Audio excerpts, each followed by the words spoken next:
From CBS News Bay Area, this is the Morning Edition.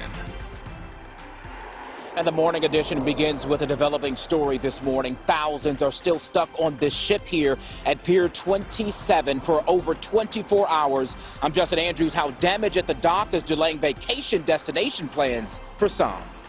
Justin, thanks for that. So picture this, Mark v. Musk, and you thought they were just going to have a fight in a boxing ring. Well, this morning, news the tech titans may duke it out in front of a judge. What happens in the days ahead could actually decide if you tweet or thread. Jess?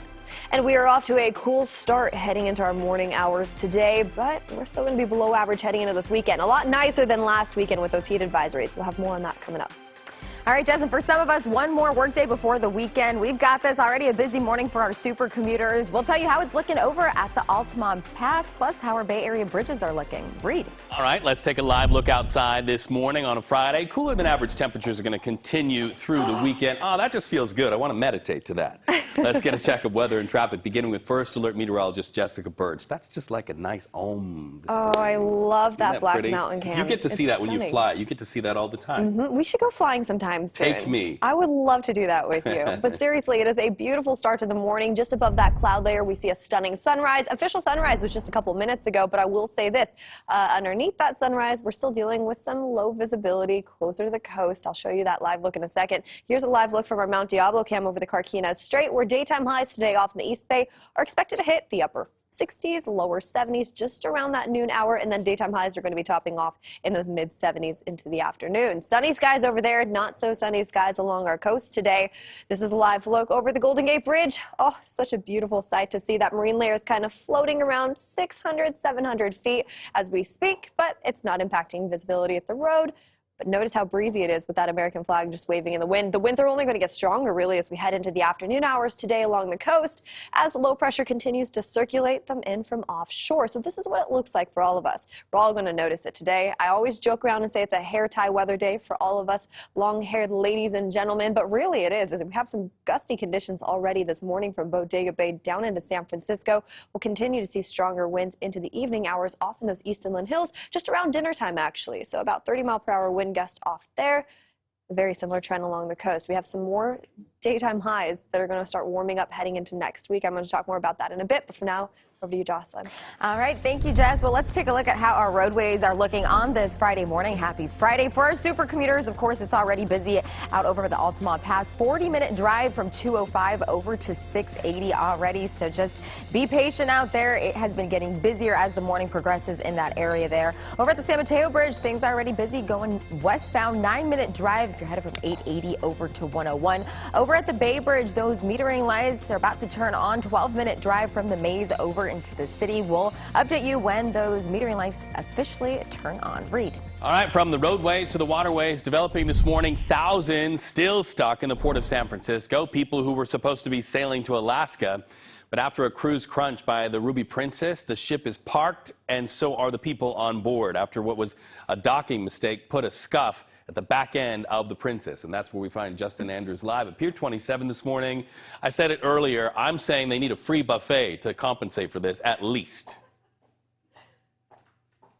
Hey, Reed, they better get something. But you know what? This is something that a lot of people, when they got on the board, they saw the damage. And this morning, I want to pay your attention to the damage that we're seeing kind of at the stern of this ship here. You see, if you look through this fence here, there seems to be that gash. We believe that is where this damage here on the Ruby Princess, it happened here at the dock. Right now, I want you to think about this. Just imagine boarding your cruise going to Alaska, Reed, just to find out you're not going anywhere. Well, that was the case for so many passengers who are still on board this morning. Some telling us they saw the damage while they were getting on board yesterday. Well, I was certainly thinking about how the Titanic's been in the news lately, and so all of a sudden I didn't know anything about this until she told me, the next person in line, and I'm thinking, there's a hole in the boat? I mean, it feels a little iffy. So obviously we have been watching this ship from our roof cam, and you're taking a live look at that right now. And it's been sitting here pretty much all night, moving into the morning hours, obviously, now that it's 6 o'clock in the morning. And currently the ship's technical experts and the Coast Guard are really trying to figure out what to do about this big dent in the ship. Now, the damage happened as the ship was pulling into Pier 27. This was early yesterday morning. Princess Cruises confirmed that the ship crashed into the dock, leaving a visible gash. That's the one I showed you earlier, Reed. Now, this video from our chopper, you can see the damage on the side of the ship. Luckily, no one was hurt. So far, there's no word on exactly what caused the collision. Now, Princess told us in a statement that it will also be providing a goodwill gesture of compensation once the full effect of the necessary changes is known to them. Keep in mind, again, it's up to the Coast Guard to determine if the ship will even take sail. Keep in mind, crews are out here still working on this. We are expecting to get an update at some point after sunrise. And obviously, as the sun comes up, we're getting a better look at the damage this morning. So we'll see what happens moving forward. Back over to you, Reed. All right, Justin, we want to let all the passengers know if they're watching us this morning, tweet us, show us what your life is like on the inside of those cabins, whether you're getting a free buffet or not. And use the hashtag KPIX. Thank you so much, Justin. All right, so whether you checked your threads or tweeted this morning, know this, the big names who bring you those platforms, they're about to duke it out. This morning, we're hearing that Twitter's Elon Musk and Meta's Mark Zuckerberg may find a courtroom is where they're going to settle their scores. How do we know this? A reported cease and desist letter sent by Twitter to Meta.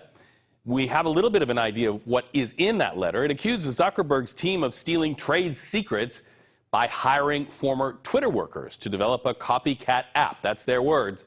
Meta swung back saying, that's just not a thing.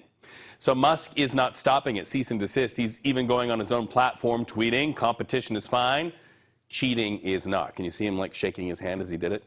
So what do you think? Should Musk be threatened by threads?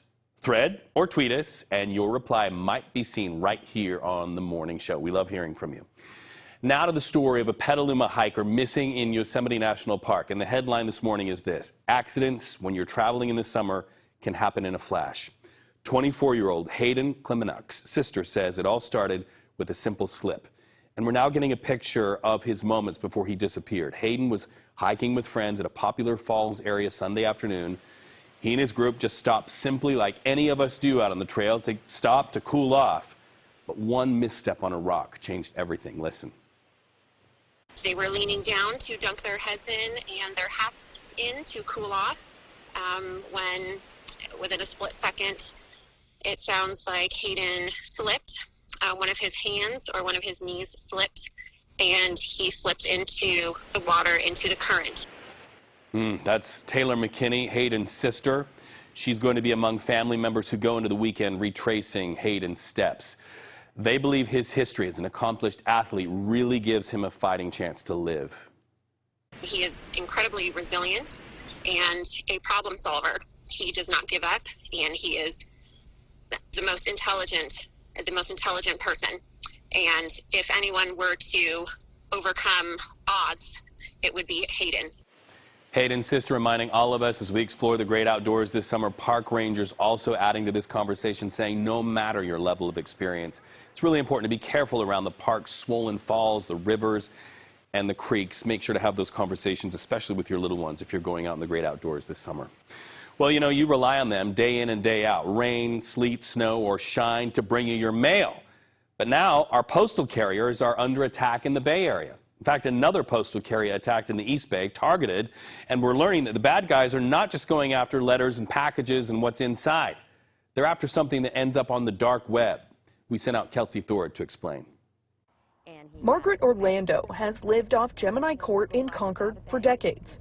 She says in that time, she's never had any issue on the street until last Saturday. I saw the mail person, I saw a car pull up, next thing there was 4, next thing there was 6. Margaret says police told her that her mail carrier had been robbed. The thief didn't take any mail. Instead, they stole the carrier's master key, which can be used to open any locked mailbox. I guess he just came up and pulled a gun on the mail person and took the keys. Investigators say this incident is just one of at least 8 similar attacks that have happened across the Bay Area since Friday. Matthew Norfleet is the U.S. Postal Inspector working the case. He says thieves steal the keys and then sell them on the dark web. As an example, this is the kind of thing that people will sell on the dark web. These are counterfeit postal keys. These may or may not work in a mailbox. in any community. The person selling it to you is just trying to make a profit selling it.